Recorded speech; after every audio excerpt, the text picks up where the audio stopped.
Shoot. He told me to and then laughed at me. Hey guys, I'm Krystal. I'm Eric.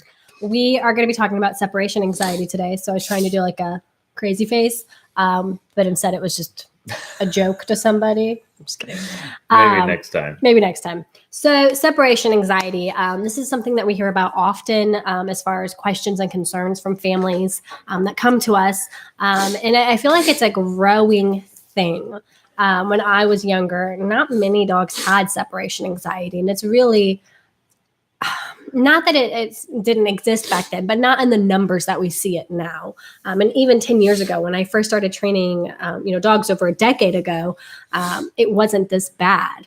And I feel like it's getting worse. So we're going to talk about some of the reasons that we think it's getting worse and what you can do with your dog on how to prevent it and hopefully eradicate it, stop it if your dog has it. So reasons why separation anxiety is getting worse and what you can do to help alleviate the symptoms. So for talking about symptoms and causes, I like to use a lot of doctor analogies. And so when we talk about separation anxiety, it's really a symptom. It's not the root cause. It's not the root problem. There's usually a whole factor of underlying issues. Was this an elbow nudge? No. There's usually a whole over. This guy is killing me today. I don't have separation anxiety. I just have fidgeting issues. I just can't stop moving. So she doesn't like me moving next to her. He was bouncing his leg and it was hitting me. It was such a small movement. Marriage. It's lovely. Love you. Love you too. So separation anxiety. So it's a symptom. It's not the root problem. The root problem always comes down to this.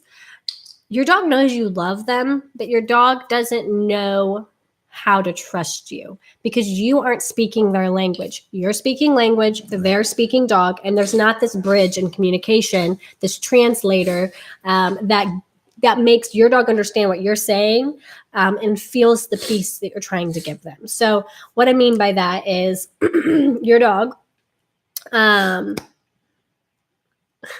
my train of thought. Bear with me. Yeah. So, okay. So as the root cause, so your dog doesn't know to trust you. And I don't want this to be mean. I don't want this to sound offensive. I don't want you to be offended by it because you are not born speaking dog and your dog's not born speaking English. That's why there's dog trainers. We are a translator between English and dog, and we teach you how to speak dog and we teach your dog how to understand your English. And so without that, you're basically living with a foreign exchange student without learning their language. And it's frustrating because you can't communicate with them. So they're maybe freaking out because, they hear gunshots outside and they're freaking out and you're trying to tell them, hey, it's just a police firing range that's right next door. Like it's totally fine. You'll be fine. But they're not hearing it. They're not understanding it. They know you care for them because you're feeding them. You're giving them a room to sleep in. You're giving them, shelter and supplies. They get that part, but they don't understand that trust factor of when you're saying it's fine. They're like, no, it's not. And that's what we see a lot between dogs and humans is we're telling our dogs it's fine, but they're not hearing that. And so they're freaking out.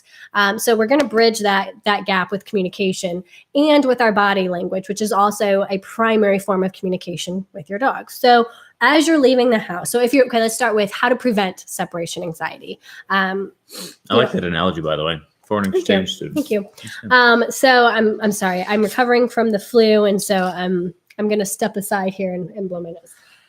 So that's so gross. I'm so sorry. I hate to do that on Facebook, but if you've had the flu, I hope you understand. It's awful. So prevention with separation anxiety. When you get a new dog, whether it's from the shelter and it's 5 years old or whether it's a puppy and it's 8 weeks old, start conditioning them to your entrance and exit strategies without confusing them. So remember, dogs don't necessarily understand what you're saying. It's about how you're saying it. So if you're saying, goodbye, I'm leaving, I'll be back in a little bit, okay? And you close the door, all they heard was, hey, do you want to play? Let's go play. And then you're gone. And so they're like, I thought we were going to play. Where did they go? Why would they do this to me? And so they have all this pent up energy that makes them do anxious things like destructive chewing, housebreaking issues where they have accidents in the house, maybe barking or howling, chewing on the wood, chewing through the floor, chewing through the front door. It's happened. And so that is a big no-no. Don't talk to your dog before you leave. We say to give them commands. So like cage, close them in their cage and leave. That's it. You don't need to say you're leaving, that you're going to be back later. Just go. The less is more works really well here. Less is more. The same thing when you get home. So a lot of times you get home, you're so excited to see your dog. Your dog's so excited to see you. And so you say, oh, I'm so excited to be back home. I love you so much. And all you're doing is conditioning them for this surge of energy upon your arrival. So they're going to be waiting all day to release this energy because they know it's coming. It could be any minute. It could be any minute. Have you guys seen The Secret Life of Pets? It's one of my favorite movies. But literally, Max is sitting at the door and the owner leaves, forgets her keys and comes back 30 seconds later and he's like, you're home. And then she leaves and he's sitting at the door. And then there's Chloe. I know all the dogs' names because we watch it a lot. There's Chloe who's living in an apartment across the way. And she's like, hi, Max, what are you going to be doing today? And he said, oh, nothing. Just waiting for so-and-so to get home. I forget the people names. I get all the dog names, but I don't even know. That's so true to dogs. People names. I don't know either. But that's so true to dogs. Like Max was literally going to sit in front of that door and wait for his owner to show up all day because that's what dogs do. So alleviate that burst of energy. We want your dog to be excited to see you and we want you to be excited to see your dog, but do it in such a way that's healthy for both your dog and you. So don't condition them for that surge of energy because they'll be waiting all day with that energy and doing destructive things because they have the energy, but nobody's here to let them release it in a safe way. So when you get home, what we tell people is to open the crate. Dogs are not allowed to run out unless you give them permission to. So they open the crate, say break, let's go outside. They go outside, they potty. And then it's like, hey, buddy, how are you today? And you can start playing fetch. You can pet them. You can love them. But it's not like, hey, I've missed you so much. Come here and love on me. It's just unhealthy energy because dogs don't know how to process that. So by having a calm exit and a calm re-entry, your dog is going to be much calmer when you leave, while you're gone, and upon your arrival. So, and does that mean that people can never act like that with their dogs? Upon arrival and leaving, or just in general and throughout the day? Yeah. So absolutely. There are times that we act like giant squirrels and play on the floor with our dogs and squeeze and love them and hug them and kiss them all over. We love our dogs. But we don't do it at those times because it's telling them the wrong message. If you want to play with your dog and you have 40 minutes to play with your dog and you say, it doesn't have to be that long. If you have any amount of time to play with your dog and you say, hey, buddy, you want to come play? Come on. And you actually play with your dog, that's fine because your body language just said that. But if you're leaving and you say, hey, I'm leaving, I'll be back in a little bit, bye. Your dog just saw your body language say, let's play, and you left. So it's very confusing. So that was a great point to put in that. Yes, you absolutely can play and your body language can be playful, but at the appropriate times when you want to play. Don't give mixed signals. Yeah. Yeah, because just like your dogs, when you go to leave the house and you start putting your shoes on and getting the keys and they hear the jingle of the keys, like they know exactly what that means. So the dogs pick up on your patterns very, very, very well. So what we want to do is make sure that we're not unintentionally conditioning them to get in an unhealthy state of mind all the time. Right. And with no release, anticipation, but no release. I was going to say something else. Keep talking. And I would say too, like if you struggle with not saying anything to your dog, just keep your demeanor calmer. Like when you go to leave, if you want to say goodbye, say, all right, I'm leaving, whatever you want to say, see you, buddy, rather than, like people get, all right, I'm going to see you in a little bit. I'm going to be back in a couple hours. And they like play with them and they rough them up and they're like petting them all over and then they put get in their face. Okay, I'm going to work now. Just if you can just be calm If you can be calm at the times you're putting them in the crate and taking them out of the crate, then they are going to, they know that when you walk in the door, it's going to be calm. Yep. Right. So they're anticipating when you walk in the door, it's going to be a calm entry. Calm doesn't mean sad or boring. They can be happy, but a calm happy. Morgan's happy when we get home and she doesn't freak out. She doesn't headbutt us. She doesn't lay on us. She's 100 pounds. She doesn't jump just because it's too much effort. But she gets happy, but she still maintains calm. And that's what we're getting at, is that controlled happy. I don't want your dog to be sad to see you, and I don't want you to be sad to see your dog. But I need that calm energy to make sure that your dog understands you are leaving, and that's okay. The other thing I remember now is that don't feed your emotions to your dog. And I mean that in the most loving way possible, because we all do it. When you've had a bad day, who's the best listener? Your dog. And that's okay. But what I mean by don't feed your emotions to your dog is that dogs don't feel jealousy like we do. Do they feel jealousy? To an extent, yes. If you're petting one dog, it's not impractical for another to be like, hey, I want that too, and to come over and want that. But if you're saying, bye, I'm so sorry, I have to leave you. I know you don't like this and I don't like this, but I got to go to work. Then they just heard, something's wrong. I don't get it. Nothing. I don't understand. Be afraid. Okay, bye. And your dog's like, what the heck just happened? Right. So don't feed your emotions to your dog. Watch your body language. Stay calm. It's okay to say, like Eric said, calmly, hey, I'm going to work. See ya. Keep it calm, okay? Mm-hmm. Don't watch your body language. Like videotape yourself. It's so funny when I videotape myself and rewatch it, and I'm like, I don't do that. That's not what I do, but I see myself doing it, and I know it's true because I've seen it. But he tells me these things all the time. I'm like, no, I don't. No, you're making this up. That's not how I look. But it's true. Our body language tells a lot, but we can control it for the sake and health, the sake and the mental happiness of your dog. Control it. The other thing I want to talk about is with prevention. How are we doing on time? Good. Set your dog up for success without you. A lot of dogs become so dependent on their owners that when you leave the room, they lose it. Like they don't know what to do with themselves. Yeah. That's not healthy either. So what I want you to do is to practice a couple different exercises. One is getting the dog to learn to coexist without you. And the benefit of this is that if your dog feels like you're always at their back, you always got their back, they don't think they're capable of anything because you always got their back. But when you set them up for success away from you and make them, be maybe sitting across the room from you, like they can still be in the same room, but on the other side of the room, not at your feet, not on your lap, not beside you on the couch, but beside away from you. And it sounds sad because you're like, I just want to cuddle with my dog. But the benefit of this is that your dog is away from you on the other side of the room, and maybe they hear a loud noise that would normally startle them or something, but they have to stay away from you. Put them in a place. That's what we do. And that's the rule. They have to stay on the place. They hear the sound. It's safe. Nothing's going to hurt them. But the dog doesn't have you at their back protecting them. And they're like, oh my gosh, did you know? Oh, okay. Yeah, I guess nothing happened. I'm cool. I did that myself. And so there's this justification that comes from the dogs overcoming challenges for themselves. The same as kids. If you're always making excuses for them and solving their problems and not letting them fail, they're never going to learn how to overcome failure. You have to let them do it. Same is true for dogs. So setting them up for success to be self-sufficient. That's not the word. What am I talking about? Just to have the confidence. Confidence. Thank you. Confidence. To have confidence. The other thing that's super important is a lot of dogs don't know how to turn off.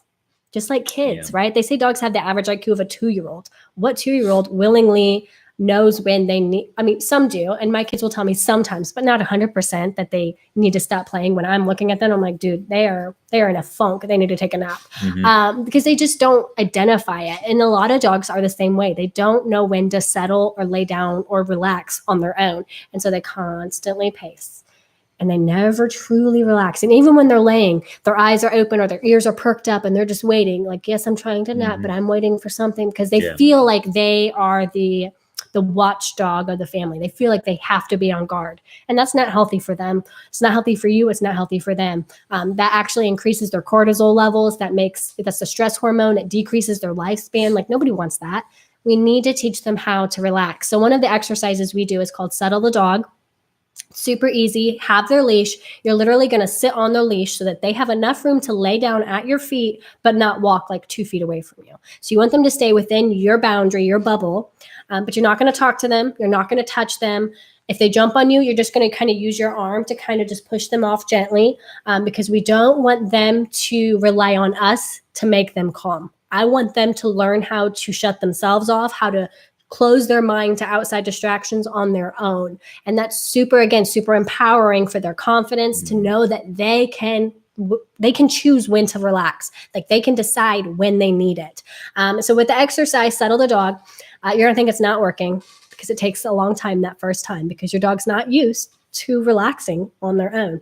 So put that leash under your legs. You can read a book. You can watch TV. You just can't touch the dog. You can't talk to them. No talk, no touch. And try not to like stare at them. Like you can kind of glance at them, but don't stare at them because then they're going to be like, oh, you want me? And then they're going to try to climb up on your lap. So don't give them mixed signals. So you're basically ignoring them until they relax. By relax, I mean laying at your feet. The first time they do this, if they're laying for 30 seconds, like I would end that right there. And I wouldn't make don't be like, break, oh my gosh, you did it so good, because you just undid everything you did. So that would be a calm victory. Break, oh, what a good girl, what a good boy. And then resume whatever task you were doing. That's it. The next time you do it, you'll find that they lay down sooner and they stay down longer. And you're just going to keep doing this until you grab that leash, you put it under your legs, and they instantly lay down at your feet, and they're good. They're like, oh, nap time, cool, I'm in. The reason that so you might be thinking like, how does that teach my dog how to settle? Why couldn't they just learn that from being in the same room with me or by being on their own?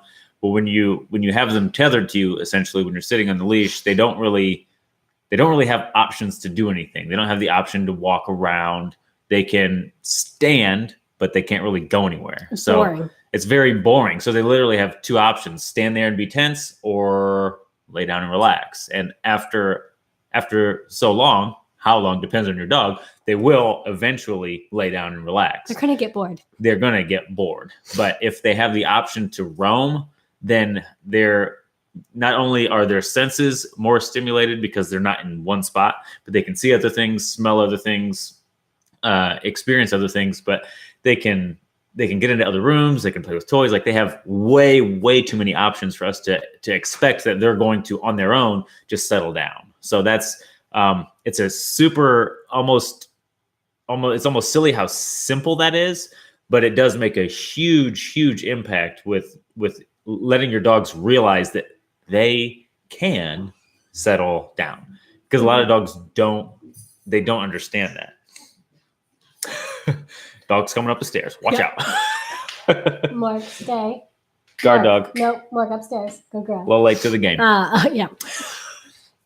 Sorry, we got some families here training. So if your dog has separation anxiety, what can you do? Well, do the above mentioned, do the previously mentioned things, because that will start to help lessen the load.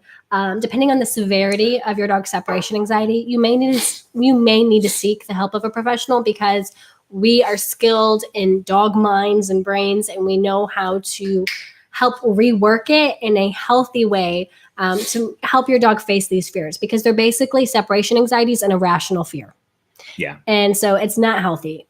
But if it's a mild case of separation anxiety, by doing these previously mentioned things, you will help start to lessen it, and making the time before you leave and after you get home longer and longer before you actually give affection and engage with your dog. So like maybe 15 or 20 minutes before you leave, like that's the cutoff time for actually loving and playing with your dog. And then it's just like your dog's there, but you're not really engaging with them until you tell them to go into the crate and you leave. And the reason is that dogs that have separation anxiety are already triggering these emotions without you having to do it, because they're kind of like bad habits now. Yeah. So the longer that you distance that time before you leave and then after you get back, before you actually interact with them, the more your dog's going to get bored and think, ugh. It's just time to wait. Yeah. Right? Like it's time to wait until Joe gets his cup of coffee and changes out of his suit, and then he comes back, and then we're going to play. Right. So I got some time to prepare. And 2, I would say, like, again, if you compare this to if we were doing the same thing with our kids, Like if it was nap time with our kids and I took them out and I ran around the house 17 times and then said, all right, go to bed. Or if I didn't say it like that, if I ran around, got their hearts going, they said, okay, we're going to go to bed now, lay down. Like, I mean, like, come on, there's gotta be some congruency there. Yep. But a lot of us either have had this happen to us when we were kids, or we do this to our own kids. We read them a story before they go to bed. So that's something that's soothing. It's calming. They get to relax. We're kind of preparing them for the thought of laying down and taking a nap or going to sleep. So same principle. Like if you let your dog just kind of simmer out and we're not doing anything, we're not doing anything exciting, getting them amped up for a few minutes prior to, that's going to make the experience so much just more smooth for them than if just 3 minutes ago you were playing fetch and doing stuff. And then even if you calmly put them in the crate, then like there's still like pumped. There's a lot of go in them right then. So yep, that's a great analogy. Another thing to think about too, like if you if you are a parent and you drop your kids off at like the Sunday morning, daycares or classrooms, or at a daycare or at a school, you don't want to make a big deal about it. It's just like, okay, mommy's going to go now. I'll see you after church, and to just go. But if you are clinging to your kid and you're hugging them and you're kind of, I know there's a lot of mixed feelings on parenting and stuff, but psychology wise, there's a healthy detachment and there's an unhealthy detachment. And unhealthy detachment doesn't mean that you're a bad parent, that your kid's a bad kid. It just means that they haven't had those healthy detachment coping skills yet. And so practicing like you do with your kids, like letting them know, hey, okay, I'm leaving, bye. And then just going and not being like, I'll be back. I'm going to miss you. I love you. Have a good day. You're just pulling it out. It's already a sad thing for some kids, but you're just pulling it out. So keeping it short, keeping it brief, your interactions and your communications of, okay, bye, go. That's it. Like, don't give any more than that. And so the same with dogs, like keep it, like Eric said, what did you say? Simmering. Yeah. Like let them simmer down, keep them at this even temperament where they're not highly elevated and aroused and wanting to play. Yeah. And I would say on the note of like dropping your kid off, like that sometimes can almost become a game. And I think in a sense, that sort of game, if your dog gets into that kind of mindset, can just increase their anxiety level. If they think, oh, if I scratch a few times, if I start barking, like they'll come back in the door and they'll let me out, or then they'll change their mind and I'll get to stay out. Like, so the longer the process of putting them in the crate and removing yourself is, the more not only do they have to think about what things could I do to like not have to go in my crate or not have to be left alone. But like the more that happens at all, the more that just feeds itself and becomes kind of a game. Not that they think it's a game, or that they realize it. They realize it, but they think if I do X, Y, or Z, it might get me a result that I want. And the more that they think that, the more they're going to try different things. And that's feeding into what we're trying to prevent. All those unhealthy things, destructive things, elevated stress, all that stuff. Yep. Absolutely. So separation anxiety, if your dog's not crated when you leave, that can be part of the problem. If your dog freaks out in the crate, I would definitely seek the help of a professional. We can definitely help dogs overcome that. We have many dogs that have severe anxieties, crate anxieties, and then they come here and we teach them that their crate is a healthy place, a place of calmness and peace and serenity. And so they have those feel-good feelings in the crate, whereas right now they have these irrational fears and irrational feelings in the crate, and that's not healthy either. I mean, some people will argue, well, my dog does, he does better out of the crate than in the crate, so I don't want him to ever go in the crate. And I just don't think that's fair to your dog, because if your dog ever has to be hospitalized at the vet, they're going to crate him. If you ever have to go on vacation and your dog goes to a kennel, he's going to be crated. And so even though your dog may not need to be crated at home, I think it's super important and healthy for dogs to be comfortable being crated. So, yeah. Yeah, and I would say too, that's a symptom of a bigger problem that if not addressed, I would go out on a limb and say you're probably experiencing other behaviors that your dog shouldn't be doing, or it's unhealthy for your dog, for you, and your relationship. If your dog like literally can't go in a crate without losing their mind, they're in an unhealthy place. And I would, in addition to the fact that you can't, I don't think it's realistic to think you can let your dog live his whole life without ever having to go into a crate. So when that's the mindset, when they actually do have to go into the crate, it's much more traumatic than if they've actually been in a healthy way trained that the crate's a good thing. But there's other stuff going on that probably needs addressed if they have that bad of crate anxiety. Yep. And that's also true. That's not the only thing that we address when those dogs come in. We do a lot of relationship building, a lot of trust building, because again, we need that communication to be clear from dog to human, and that trust factor be there so that when we say go into your crate, they trust us to know that we're going to keep them safe in their crate and they have no fears. They have no reason to fear. So that's a great point. So separation anxiety, it's getting more and more common. I think it's because a